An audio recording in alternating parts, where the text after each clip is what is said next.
Welcome back to the world of Buddhist Audio Bookshelf. Today, we pick up where we left off in Dharma Talks by Thanissaro Bhikkhu, Geoffrey DeGraff. Join us as we delve deeper into these illuminating teachings. Crafted meticulously by our team, this audiobook is a conduit for sharing the wisdom of Buddha. Your support in spreading these teachings is invaluable. Subscribe, like, and share to amplify their impact. Let's together nurture a world enriched by Buddha's profound guidance. Relax and absorb these teachings' essence as we continue along this enlightening journey. Let's get started with May I Be Happy. October 21, 2006. I once asked Ajahn Fuang, "What do you need to believe in order to practice meditation?"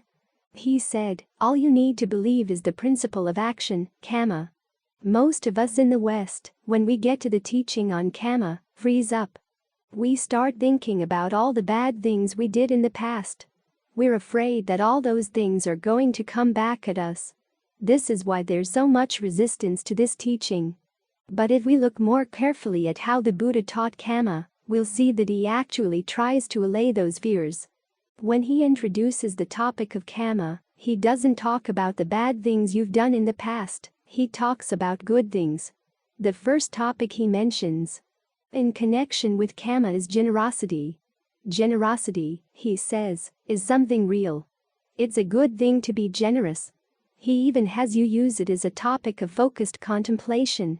When things are going dry in your meditation and everything seems to come to a stop, remind yourself of the ways you've been generous in the past. The other topic the Buddha uses to introduce the topic of karma is gratitude. Think of all the people who have helped you in the past, the ones who volunteered to help without your doing something nice to them first. They helped you out of the goodness of their hearts. That sort of action is worth appreciating, worth emulating. You realize how much you benefited when you were fed by them or clothed by them or taught or helped in whatever way they did. And this, combined with the principle of generosity, should inspire you to do good things for other people, to pass on the help. So when the Buddha teaches karma, he doesn't start with the negative side, he starts with the positive side to emphasize that that's what you want to make the most of. As for things you've done in the past that were unskillful, he advises you not to get tied up in remorse about them. Remind yourself that they really were unskillful, but you can't go back and undo what you did. Tying yourself up in knots with thoughts of guilt or remorse, however, is not going to help either. What you should do is simply resolve that you're not going to make those mistakes again in the future. That's all that any human being can be asked to do. In order to strengthen that resolve, you develop thoughts of goodwill. This, in itself, is a form of generosity, and it leads to more generosity in the future. The more goodwill you feel for yourself and for the people around you, the easier it is to be generous, to be helpful both to yourself and to them. So you simply start with that thought. May I be happy, like we chanted just now. I was once talking with one of the nuns from Chithurst and happened to mention that we also chanted both in English and Pali here at the monastery. And she said, "Oh, how do you chant?" I said, "Aham Sakito Homi, may I be happy." She practically fell out of her chair laughing. In her monastery they translate it in a much more refined way. May I abide in well-being. I must admit I prefer may I be happy. It's straightforward and gets right to the point. It's an unabashed thought.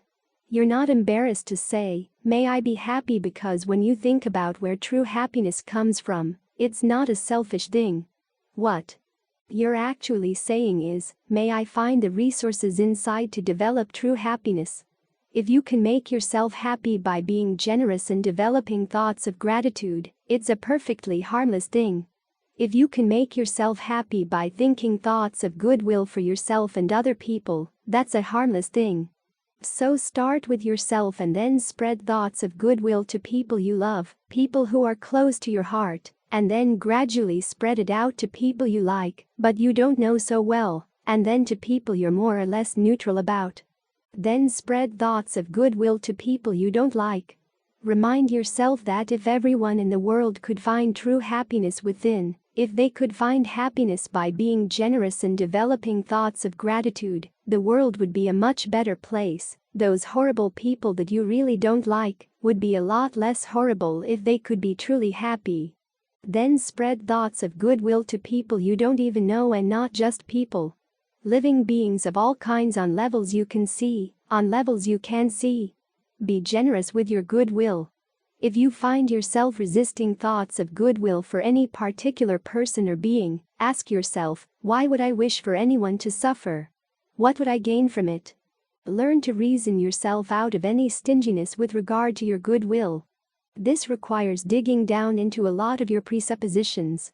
So when we're doing this practice, we're not spreading out nice pink clouds of thought to smother the world.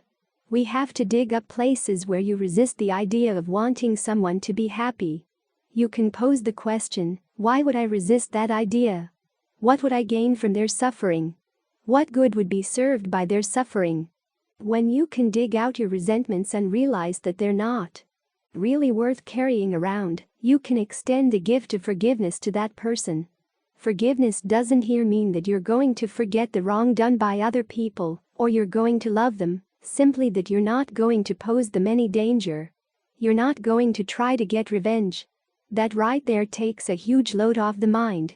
The resentments you carry around really do burden you, they really do irritate the mind. So it's best to learn how to let them go. When the Buddha teaches how to deal with thoughts of hatred, he gives the analogy of a man going through the desert hot, thirsty and tired. He comes across a little bit of water, but the problem is, the water is in a cow's footprint, not much water at all. He knows that if he scoops his hand down to get the water will become muddy and he wouldn't be able to drink it. So he very carefully has to bring his lips down to the water and slurp it up. The water here stands for what little goodness those other people may have. It may not be much, but you look for it because you need it. You treat it with care. Notice that your position is not that of a judge passing judgment on other people. You're hot and thirsty and tired, and you need to see their goodness to nourish your own heart. If you look around the human race and all you see is all the selfishness and cruelty, your heart begins to shrivel and dry.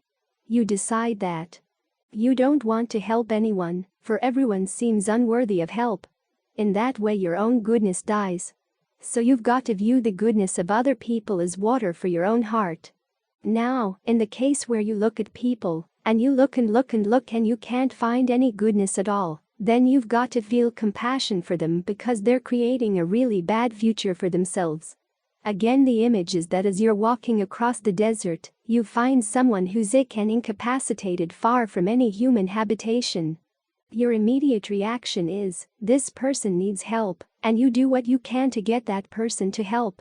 Even if you're not in a position to offer help, you do wish for that person to end his suffering, even when the suffering is self-inflicted. And as often happens when people inflict suffering on themselves, they have a little extra left to spare, so they inflict suffering on other people. It would be a lot better if they learned how to stop suffering in this way.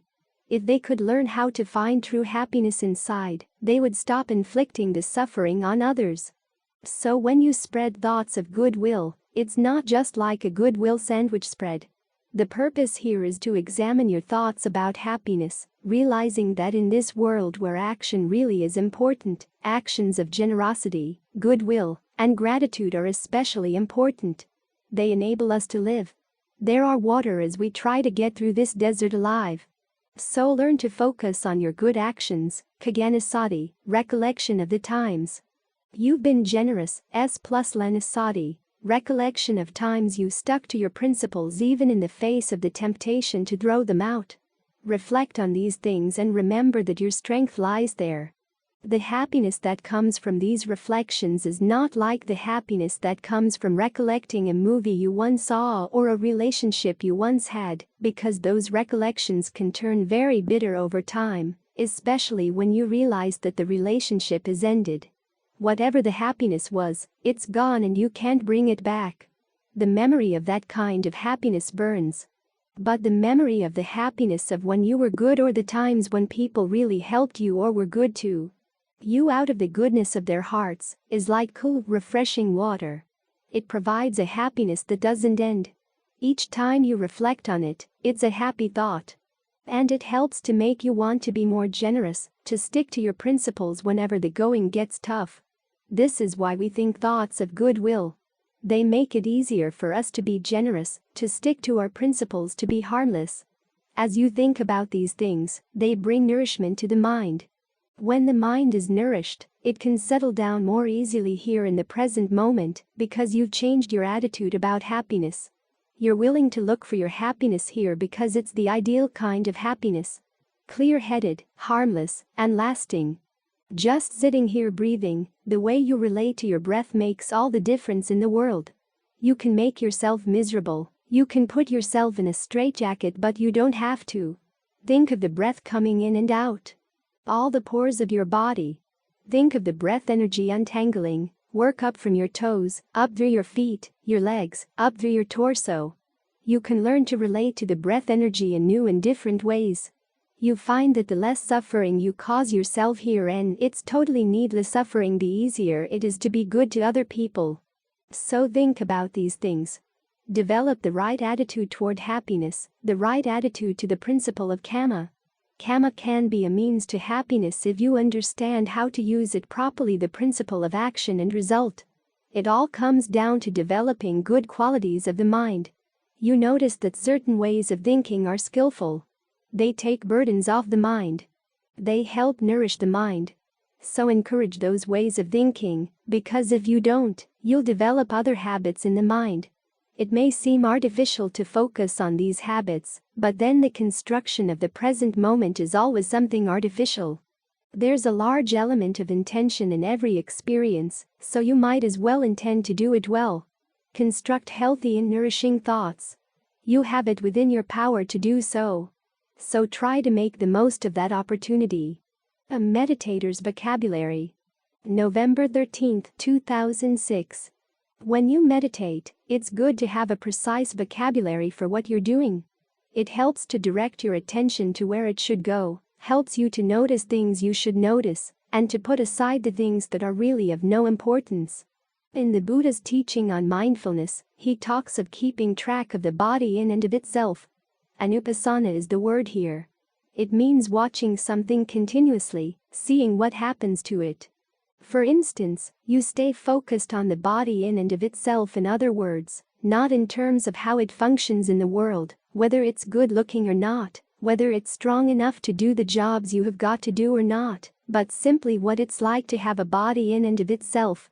What it's like to breathe, what it's like to experience the elements in the body, the parts that it's made of, what it's like to move, what's going to happen to the body as it dies. Just those things in and of themselves. Those are the topics of the meditation. In fact, the Buddha says they're not only the topics of mindfulness, they're also the topics or themes nimitta of concentration practice. Then he tells you to apply 3 qualities of mind to your anupassana: mindfulness, alertness, and ardency. Mindfulness means keeping something in mind, just that. A lot of times mindfulness is confused with awareness. But the Buddha is very specific. He says mindfulness means the ability to call something to mind, the ability to remember. He illustrates it with the practice of the 4 satipatthanas. Foundations of mindfulness are establishings of mindfulness. In other words, you remember the body in and of itself. When you're keeping track of the body, you've got to keep reminding yourself that this is where you want to stay. It's like tuning into a radio station. There are other frequencies out there, but you want to tune into this one and then stay here, not fiddling with the dial. You're going to stay with the body even though other things come up, feelings come up, mind states come up, mental qualities come up. You're aware of them, but you remember to keep viewing them in reference to how they relate to the body, how they relate to the breath. If anger arises, watch how the anger affects the breath. If pleasure arises, watch how the breath and the pleasure are related.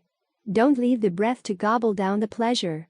Notice that it's there, then try to see the connection, but don't let go of your basic frame of reference, which, for the time being, is the body in and of itself. Just keep reminding yourself to stay there. That's what mindfulness is about, that mental note that keeps you with your topic, keeps you with your frame of reference. The actual noticing of what is going on is the duty of alertness. But alertness is very specific. In the canon it's defined in two ways.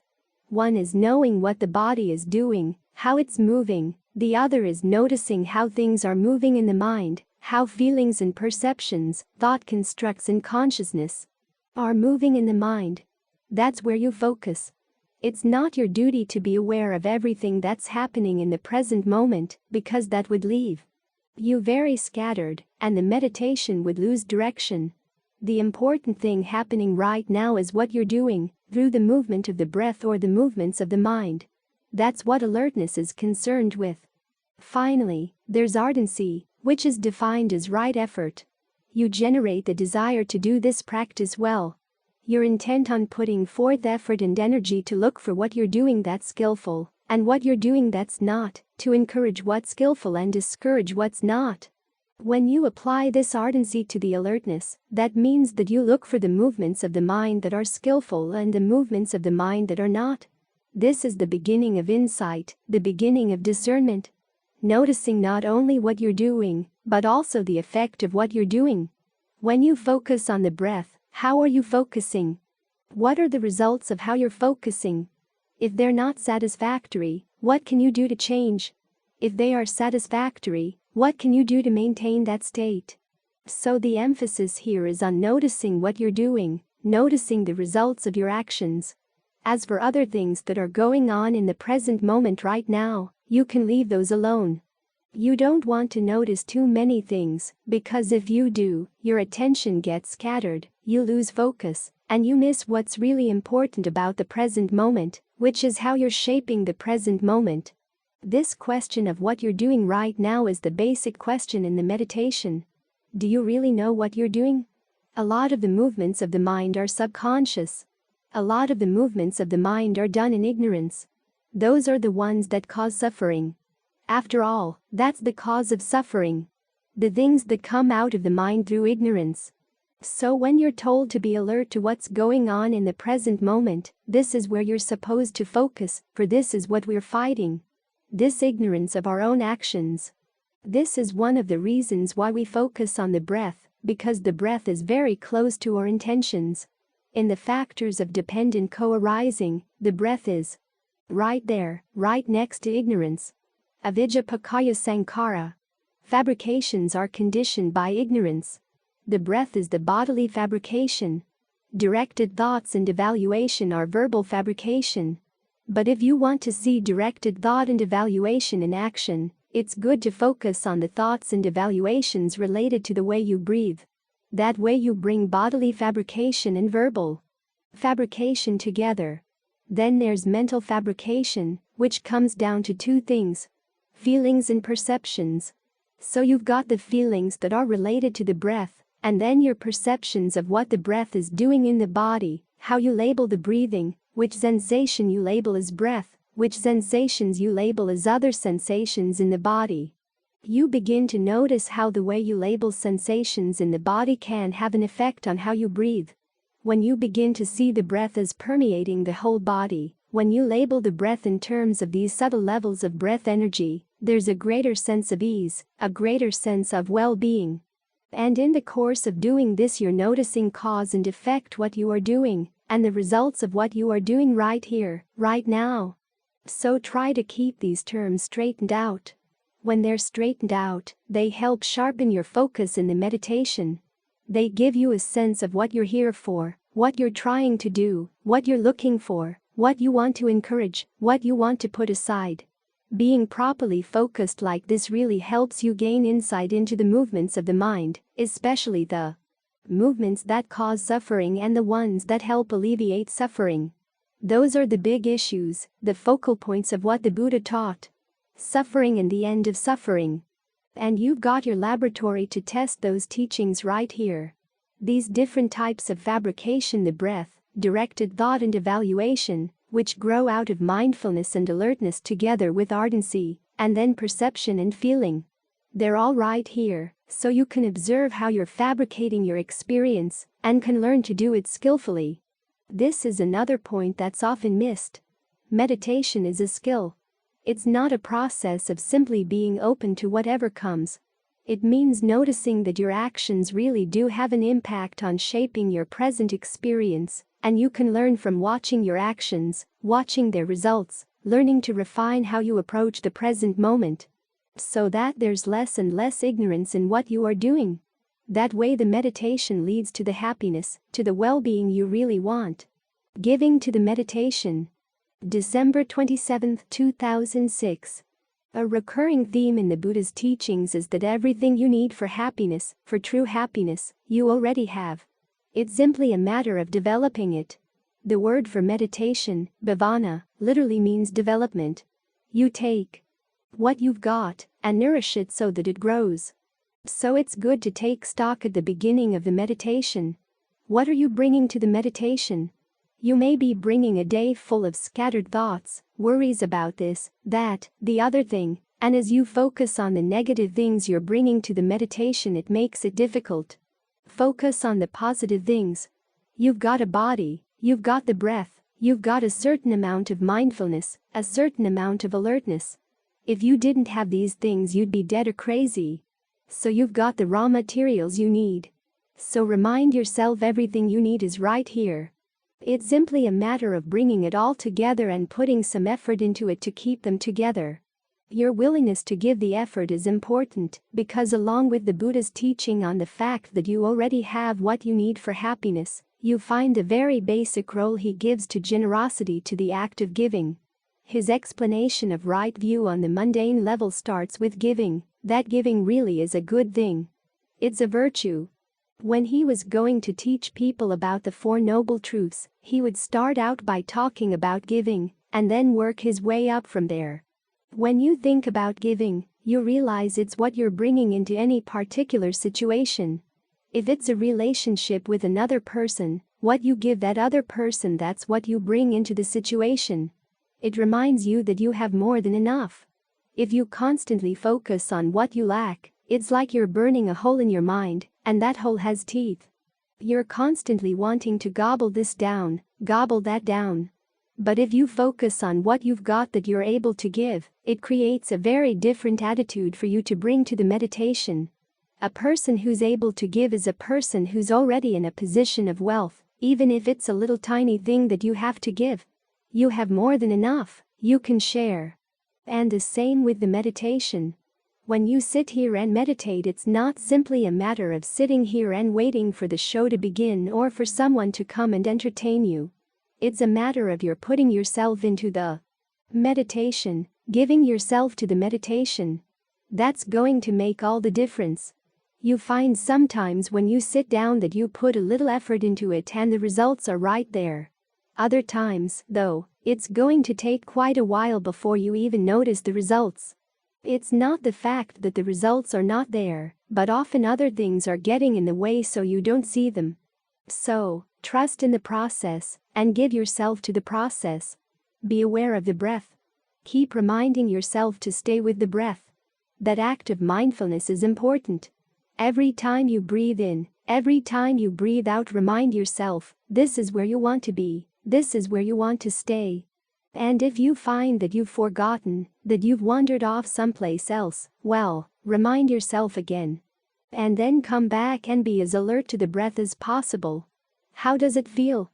Where do you feel the breath? Try to put aside whatever notions you have about how the breath should feel or where you should feel the breath, and try to be sensitive to how you actually feel. Where are the sensations that let you know? Now the breath is coming in, now the breath is going out. And what's the quality of those sensations? Is it comfortable? Are you putting pressure on it? If you are, step back a little bit. Allow the sensations to have a fullness of their own without your having to squeeze them in a particular direction. Think of all the cells in your body as being full, and then notice how the process of breathing changes as you think of the body in different ways. If you bring an attitude of wealth to the meditation, an attitude of contentment to the meditation, you find it a lot easier to put up with the problems that you're going to encounter. The fact that you're going to forget and wander off and think about what you were doing last night or what you're planning to do tomorrow or whatever. When that happens, you can just bring yourself right back. And because you're not desperate and because you're not feeling impoverished, you don't have to browbeat yourself over it. Just come back and pick up the job, pick up the work and keep with it. And you're also in a much better position to notice what's going on. The insights people have in the course of their meditation when they're feeling desperate are not especially reliable insights. You're grasping at whatever comes your way. Whatever seems to make sense, whatever seems to work right now in the split second you grasp at it. But there's no guarantee that the insight's going to be trustworthy or reliable. It's much more reliable when you come to it with a sense of well-being, and you notice, oh, I'm adding this unnecessary stress here. I'm creating this unnecessary problem. When you see that it's unnecessary, when you see that it's a problem, you can let it go because you have that sense of well-being with which to compare. So always try to bring an attitude of generosity, an attitude of wealth, an attitude of well-being to the meditation. We talk about meditating to gain a sense of well-being, but it's like investing in a business. You're not going to get any profit unless you have something to invest. And remind yourself you do have what you need. You've got the breath. You've got a mind. You've got these qualities of mindfulness, alertness, concentration, discernment. They're all there in an inchoate form. You've got the seeds for these things. The meditation is simply an opportunity to allow them to grow and to flourish, so that the seeds of well-being that you already have will have the opportunity to show exactly how far they can go. So try to be conscious of that wealth that you're bringing to the meditation, because that's what we're trying to develop. It's not that concentration will appear out of nothing, or well-being will appear out of nothing. It comes from learning how to tend to the seeds, how to tend to the little sprouts you already have. So be willing to give of the effort that's required, and ultimately you'll find that the results are more than worth the effort. Don't listen to this talk. January 4, 2007. Don't listen to this Dhamma talk. Focus on your breath, because the Dhamma that you want to know is right there at the breath, where the mind and the body meet. You can observe the mind, you can observe the body, you can observe the events that happen in the mind and the body as they're happening. That's the genuine Dhamma. The Dhamma of words is simply a set of pointers to focus your attention here on the present moment, and to remind you of what's worth looking at, to give you some idea of what to do about what's going on. Anything that pulls your attention away from here is not what you want right now. What you want is to observe what's going on in the present moment, to catch the movements of the mind as they're happening. What are you looking for? Cause and effect. See what things the mind does that lead to happiness, and what things it does that lead to pain. Sometimes you're taught that meditation is a matter of being very passive and accepting, just learning to accept whatever comes up. If you're on a short meditation course, that might be a useful instruction.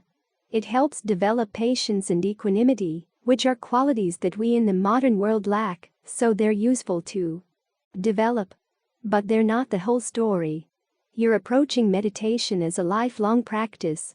You realize that patience and equanimity are only two of the many skills you need to develop in order to see what's going on, to handle what's going on in the proper way. When the Buddha talks about cause and effect, he's not describing a mechanical process. He's asking to look for which causes are skillful and which are unskillful, to nurture the skillful ones and drop the unskillful ones. It's a learning process.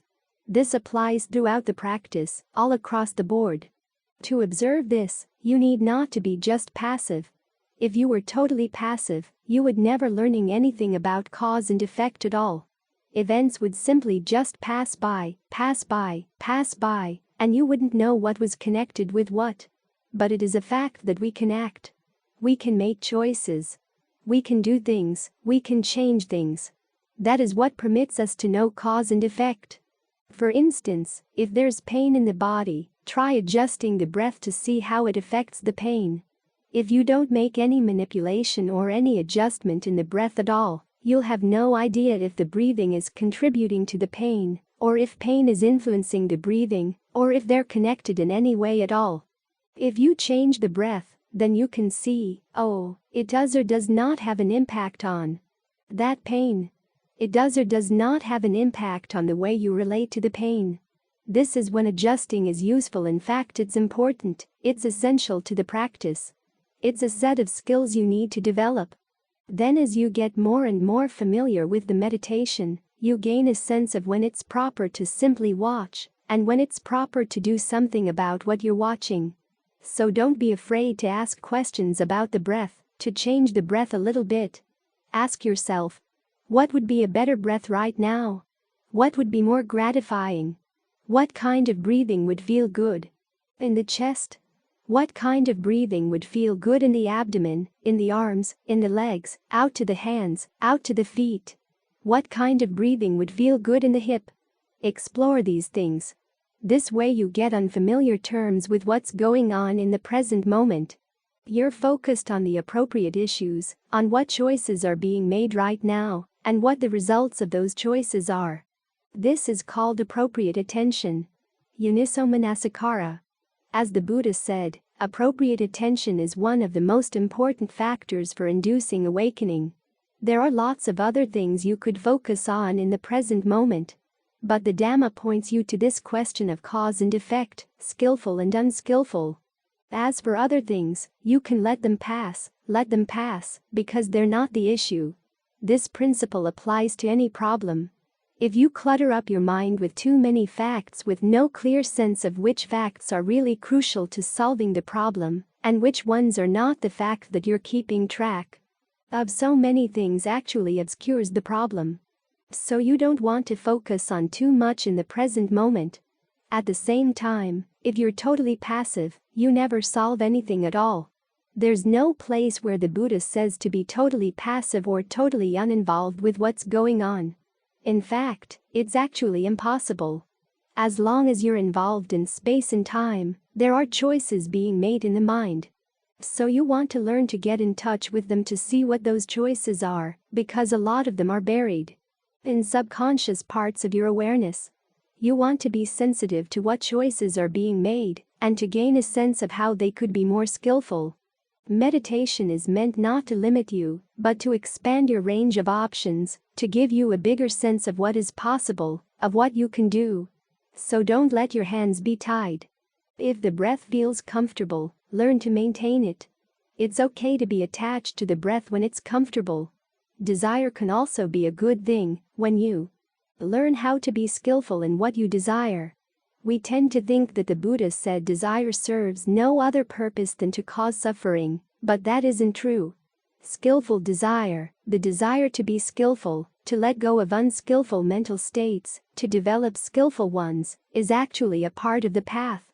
It comes under the factor of right effort, right resolve. Another factor of the path basically comes down to the desires that grow out of an understanding of the Four Noble Truths. You see that your actions and certain ways of thinking lead to suffering, and you resolve not to fall into those ways of thinking and acting. That resolve is a type of desire. It's an intention that you want to act on. It's part of the path. As for attachment, the Buddha says that when you gain a certain level of stillness in the mind, learn how to enjoy and indulge in it. Maximize that level of stillness. It's something to develop, to cultivate. It's not something you simply note and let pass. Anybody can do that. The real skill lies in learning how to develop these things, so you can maintain a sense of ease and carry it around with you. That's the duty with regard to the path. You develop it. Any skillful mental state. You want to keep it going, to develop it further. In the course of keeping it going, you learn a lot about the mind, a lot more than you would learn simply by watching things passively. So focus your attention right here, on what's happening right now. How does the breath feel? When you perceive the breath in different ways, what does that do to the breath? Can a simple thought let the breath be more comfortable? Does that work? Or do you have to push it a little bit physically? Explore. Learn about these things. There are general principles in the practice, but a lot of the specifics are things that you have to observe on your own. Right in that sort of observing is where you see the Dhamma. Not here in the talk, but here in the actual movements of the mind, events as they happen in the body, sensations as they arise and pass away in the body. How different mental states have an impact on those sensations, how those sensations have an impact on your mental states. These are the things you want to observe. Settling in with the breath puts you in a good place to observe them, because the breath is basically where the mind and the body meet. So if you're looking for the Dhamma, if you want to hear the Dhamma, then listen to what the breath has to say, listen to what the mind has to say, when you explore how events arise and pass away. That's where you begin to see connections, to see the patterns of cause and effect. Then you can learn how to nudge them in a direction where the skillful states tend to flourish and unskillful states fall away. You can develop a sense of ease simply by the way you relate to the breathing. As you get more skillful, you carry that around with you. When you're carrying around a sense of ease, it's a lot easier to be equanimous, wise, to make the right decisions both in terms of what's happening outside and what's happening inside your mind. A certain level of attachment to that sense of ease is actually part of the path. Learn how to use these things. They can be your friends. They can give you all sorts of help on the path. So watch what's going on. Keep your focus right here with the breath. That's where you'll find the true Dhamma. A mystery and a puzzle. January 6, 2007. There are two kinds of problems in the world: puzzles and mysteries. A puzzle is when you don't have enough facts. There's missing information and you've got to find it. Sometimes it comes down to just a few simple facts, and everything falls together. The other kind of problem, a mystery, is when you have too much information. You're flooded with data and you can't figure it out. The solution lies in trying to pare things down, to figure out which facts are important and which ones are not. So the question is suffering a puzzle or is it a mystery? It's a little bit of both, more of a mystery than a puzzle, because suffering is there all the time for us to see, whether it's blatant or subtle. There's always something burdening the mind. The question is why? All of the data are right here. Issues in the body, issues in the mind. The Buddha said, it comes down to the issue of fabrication, how we put things together, and that's happening all of the time. Every moment has its element of intention. We're not just passive observers. We consciously or unconsciously create a lot of our experience.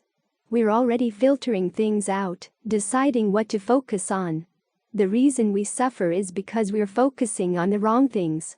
That indicates that the problem of suffering is a mystery. To solve a mystery you need some general frameworks, and that is what the Buddha provides with his teachings, specifically the teachings on the Four Noble Truths, which are not just data that you feed into the computer, they're a way of looking at things. They point you to what's important. To begin with, they point you to the fact that suffering is an important problem. Second, they you to where to look for the cause, which is here in the mind. Unskillful desires. These things are happening almost all the time, but there are also skillful desires, which are part of the path to the end of suffering. You have to learn how to separate the two. The desire to follow the path is a skillful desire. The desire to figure out the problem of suffering is a skillful desire. That's the kind of desire you want to encourage. As for the end of suffering, that's the part you haven't experienced yet. If you learn how to look at what you're doing, what you're experiencing in terms of those other three truths, ultimately the truth of cessation will appear. So this means you have to learn how to ignore a lot of things that are irrelevant and focus instead on things that you may have passed over in the past to solve this mystery of suffering. Why is it that every action we do is for the sake of happiness, and yet we cause so much suffering? That really is a mystery. The puzzle part of all this is that there are some events going on in the mind that we haven't really noticed. In that flood of information, there are a few details that we've been overlooking, because most of our attention is focused outside. On things we like, things we don't like, things we're afraid of, things we hope for. It's as if we have a camera that's permanently focused outside. It's never going to take any pictures inside. As a result, what's going on inside the camera doesn't get on the film. No matter in which direction you point the camera, what's inside the camera doesn't get recorded. So we have to learn how to change our focus. This is why we meditate. We want to get used to being right here at the breath, so that ultimately we can shift our focus inside where we can see the movements of the mind. Luang Pu Dun, one of the forest Ajahns, once said that the whole problem of suffering is the mind going out, flowing out. That's the cause of suffering. To counteract the cause, we have to bring the mind back in to look at what it's doing. The flowing of the mind is like an arrow pointing outside all of the time. We let ourselves get fooled by the arrow. It points out there, so we look out. It's like that old game in high school where a group of people would stand in the hallway and stare up at the ceiling to see how many other people they could fool into staring up at the ceiling as well. What you've got to do is just learn how to look at the arrow and not let your eyes follow it out, like walking up to those people in the hallway and, instead of looking at the ceiling, staring right at them. After a while they get embarrassed. So here we are, looking inside, trying to apply the Buddha's framework to what we see, sorting out what is a skillful desire right now. In the beginning, it's pretty simple. Just stay with the breath. The desire to do that is skillful. If you find the mind wandering off in other directions, pull it right back, for the other directions are not where you want to be at the moment. In the course of doing this, you begin to see some of the tricks it plays on itself in the process of wandering off. You have to learn how to see through them. It's going to keep pointing its arrows, but again, instead of following the arrows out to look outside, just look at the arrows and point them aside. Get back to the breath. Get really used to being here. A while back someone complained that he had been meditating for many years, and he was still focused on his breath. He was wondering if he was ever going to get to the Four Noble Truths. Actually, though, focusing on the breath is part of the Four Noble Truths. You're developing the path. You want to be right here all of the time, because this is where you're going to see things. The breath is where the mind and the body meet. All of the issues that are going to come up in the meditation will come up right here. So you want to be firmly planted here. Get used to taking this as your basic stance, as your basic focus. To use an image from another one of the Ajahns, you're cooking the mind, like cooking a vegetable. If a vegetable is still raw and in the ground, it can grow. Once it's cooked, it can't grow anymore. It's the normal habit of fabrication to go out and grow lots of issues dealing with the world outside. But you want to cook those fabrications so they don't grow anymore. They just stop. What you have then are the fabrications surrounding what's going on in the present moment. The creation of concentration, the questioning that gives rise to discernment, all of the fabrications that make up the path. You want to approach these in a skillful way as well, because there are unskillful ways of working the path. For instance, there's the whole question of contentment and discontent. On the one hand, you want to be content with your physical requisites, your physical situation. If you have only a few clothes in your closet, that's really plenty. All you need is one set to cover the body, one set for the winter, and a set for the summer. Anything beyond that is excess. Excess doesn't just take up space, it also takes up your time. You've got to look after these things. Once you buy something, you're suddenly responsible for it. So learn to see that not having a lot of stuff is actually a good thing. It's especially good for the mind. Your affairs are a lot lighter. If you have to pick up and move all of a sudden, you wouldn't have lots of stuff to drag around. Once you've learned to get along on just a few things, you can move around anywhere at all. So with regard to things outside, you have to learn a certain level of contentment. With regard to things inside, though, the Buddha said that one of the secrets of his awakening is that he never allowed himself to stay content with where he was. We have to understand this carefully. It doesn't mean that he was always trying to move on to the next thing, the next thing, the next thing, because as he recommends himself, when you attain a certain level of concentration, you have to learn how to indulge in it. You have to stick there, stay there, enjoy it, get to know it well. If you're in too great a hurry to move on to the next thing, the next level of concentration, you lose your foundation. What this means is that you learn how to enjoy the concentration, all the while knowing in the back of your mind that at some point you're going to have to outgrow it. So as long as you're not complacent and you don't misunderstand what's happening, you're okay, because you really need to work on establishing this foundation. As Ajahn Fuang used to say, you want to be crazy about the meditation if you want to do it well. Make it into something that you always want to be doing. Even as you're going around the monastery, cleaning things up, taking care of things, whatever the jobs you have around here. Don't abandon the breath. Stick with the breath. See where your mind is, what you can learn about the mind even as you're engaged in other activities.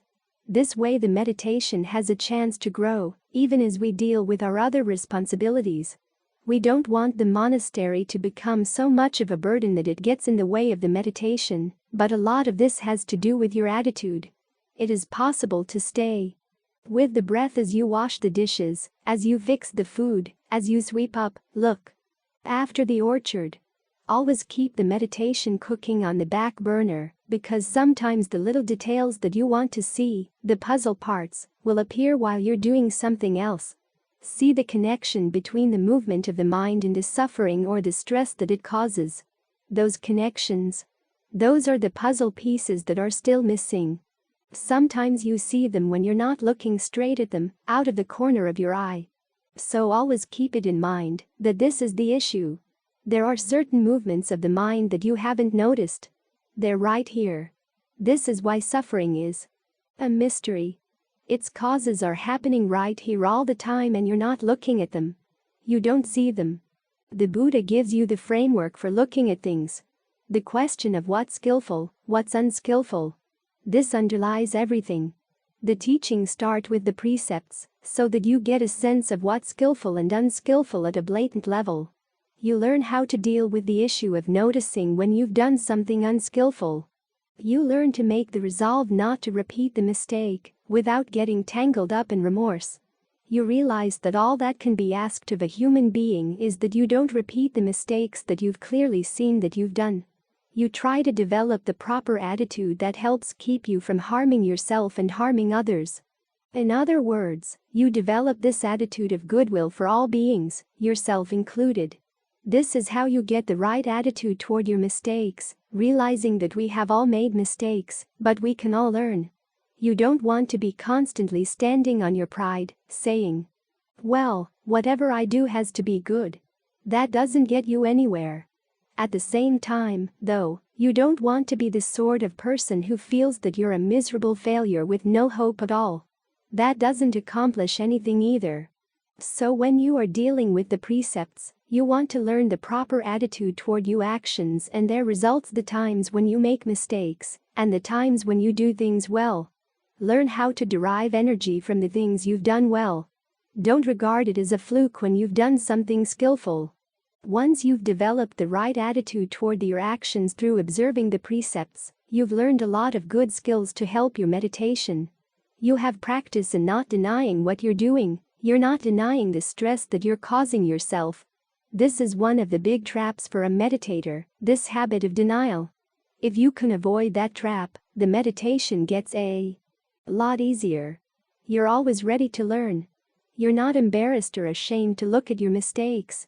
You know how to deal with them confidently.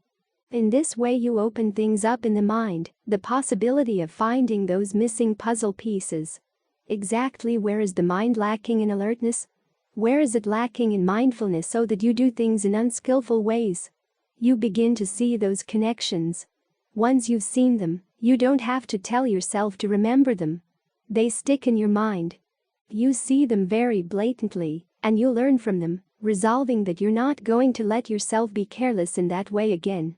So those are the puzzle pieces. It's both a mystery and a puzzle, why we suffer.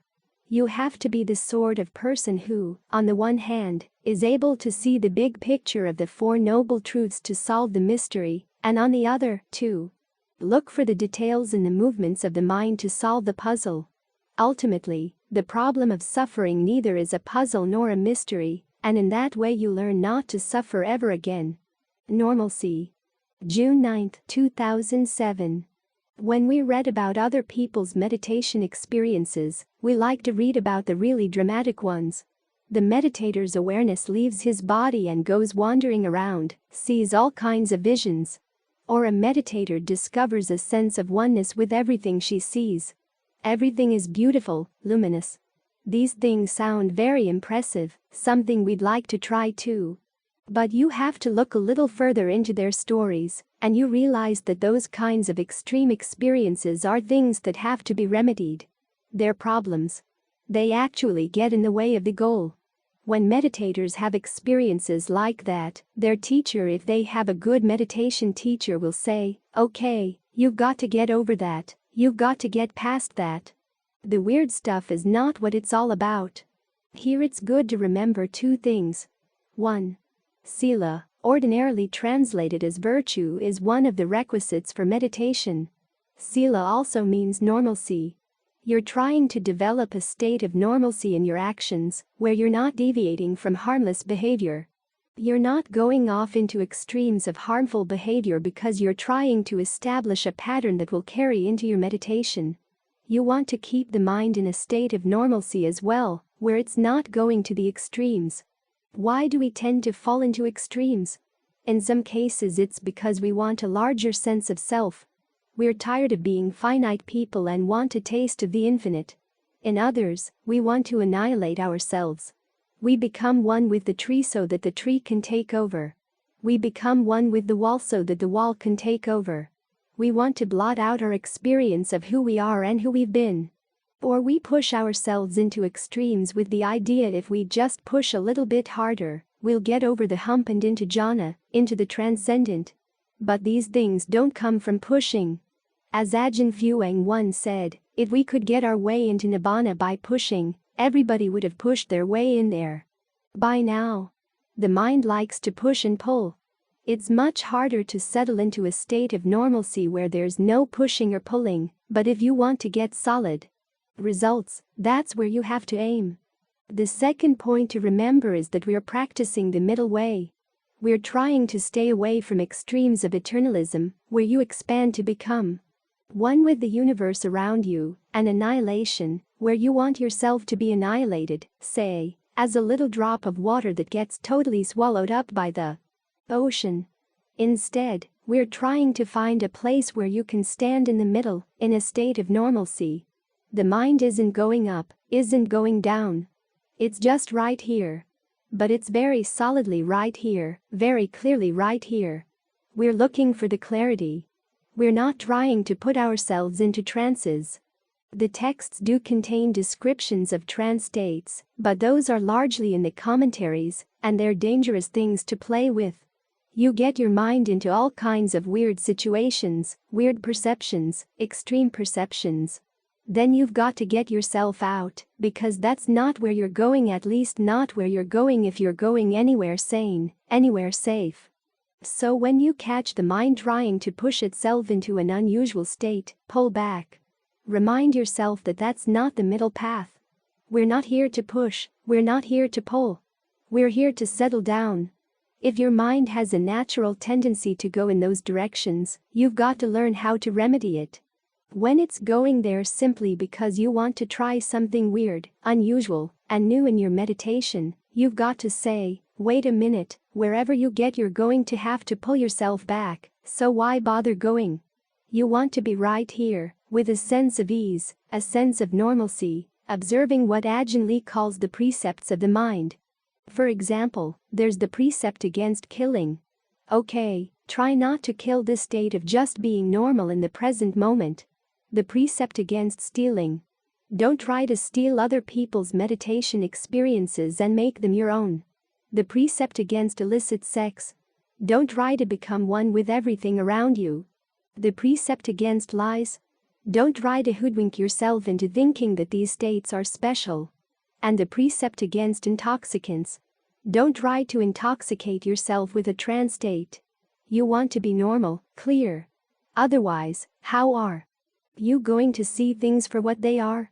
Sometimes you read that in the stages of insight you get into weird psychophysical experiences. Those descriptions are designed by people who are trying to sell a particular kind of meditation. You're going off to spend a week where you want to have something to show for it, something you can talk about when you return. It's hard to tell your friends, I maintained my mind in a state of normalcy for the entire week. It doesn't impress anybody. But you're not here to impress people, you're not here to impress yourself. You're here to see things clearly. The best way to see things clearly is to get the mind into a state of stillness. We tend to think of the stages of jhana as very strong trance states, but actually they're the mind in a state of genuine normalcy where it's very perceptive, very clearly perceiving things as they are, as they come as they go, able to see distinctions. That's what we're working on, trying to keep the mind in a state of normalcy, as with all the elements of the path. The qualities of the path are things we've already experienced, things we've already tasted. It's simply that we haven't seen the strength they can develop if they're made continuous, if they're made all around. This state of centered, clear normalcy in the mind, if you could really maintain it, would build up a lot of strength. To do this, you develop a sense of the observer and concentration where you're able to just watch things come and go. Like Ajahn Chah's example of the monkey. If you don't really understand monkeys, you become a monkey too. When the monkey jumps around, your mind jumps around with the monkey. But what we're trying to do here is to stay in a state of normalcy where the monkey jumps, but we don't jump. We know it's jumping, but we're not jumping along with it. And even though this is a fabricated state of stillness and equanimity, still it's part of the path because, after all, the entire path is a fabrication. So we are not trying to induce special experiences. Sometimes they may happen and then the question will be, when they happen, what you do with them? How to get yourself back to normalcy. But if they're not happening on their own, don't try to induce them. You try to develop a state of normalcy where the mind can stay still and calm in the face of what it likes, in the face of what it doesn't like. If that sounds too dull, we may want to try to force something unusual, like obliterating all distinctions between subject and object. But look carefully at that desire. There may be a strong but subtle sense of aversion underlying it, or a strong but subtle sense of passion. It's not the way of the path. Those passions and aversions are the things you've got to learn how to see and uproot. So when you find your mind leaning in those directions, remind yourself that this is not the path. You're leaning off to one side or another. When you're on the path, you're trying to stay on the middle way right here. It may not seem very impressive. But again, we're not here to impress anybody, we're here to see things clearly. And the strength of the path doesn't come from pushing things. It comes from allowing the state of normalcy to get constant. You get here and you just don't budge. In this way, the strength develops. So keep this in mind. We're trying to work on a state of normalcy. This is how the practice of the precept shades into the practice of concentration. And then it shades into discernment, because you see the normal way of the mind. It's normally been creating suffering, but you can see a deeper state of normalcy, a state of true well-being that's very, very subtle, which comes when you're not creating suffering anymore. So you've got to see the normal habits of the mind that have been creating suffering before you can undo them, let go of them. Only then can you uncover normalcy in the deeper sense. So what we are doing is something very normal. What's unusual about it is that we're trying to maintain this state of normalcy as consistently as we can throughout the day. That's really extraordinary. It's the consistency that makes it special. As today's session concludes, we extend an invitation for ongoing participation. Just as Buddha encouraged sharing his teachings for the greater good, we urge your involvement. Help disseminate these profound teachings universally by subscribing, liking, and sharing. Your active engagement ensures these invaluable insights transcend barriers. Embrace this chance to spark positive change and cultivate empathy. We eagerly await your presence in future episodes, joining forces to enlighten minds and sow seeds of compassion worldwide.